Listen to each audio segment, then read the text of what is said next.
What was the last thing that Trayvon told you when he went out that night? My last conversation was I asked him did he have any money for the pizza. I had to order a pizza, and I asked did he have any money for that. He told me he had money left over, and I told him I'd see him when I get in. And so when you were walking with TV crews, that was the path that Trayvon took, presumably? Presumably that was the path he took. I don't know the exact path he took, but he did come in that back gate, and I knew he was going to the back of the house. He was sitting out there. So the police told me they would walk me through the scene, and they never walked me through it. So, but listening to Zimmerman on the tapes, he was telling me that he was at the clubhouse. So in fact, I did, when he said the clubhouse, I knew for a fact that Trayvon came in the front gate. When this is all over.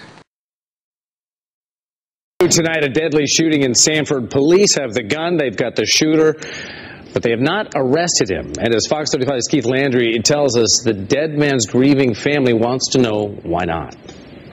Sanford police still trying to figure out exactly what happened in this spot here last night. We talked to a man who didn't want to be shown on camera, who witnessed part of the attack right here, then went upstairs to his window and witnessed the rest of it after he called 911. What are you thinking now about all this? This afternoon, I talked to John through his front door about what he saw last night during a fight that turned into a deadly shooting. The guy on the bottom, who I believe had a red sweater on, was yelling to me, "Help, help."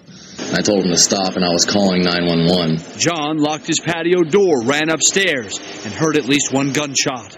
And then when I got upstairs and looked down, the person that was on top beating up the other guy was the one laying in the grass, and I believe he was dead at that point. Was that a friend of yours? That was my son. It was your son? This afternoon, we met Tracy Martin at the crime scene. He says his 17-year-old son, Trayvon Martin, was shot to death. He walked out the house to go to the store. He was going to the store. Martin says his son was visiting from Miami. He don't know anybody here.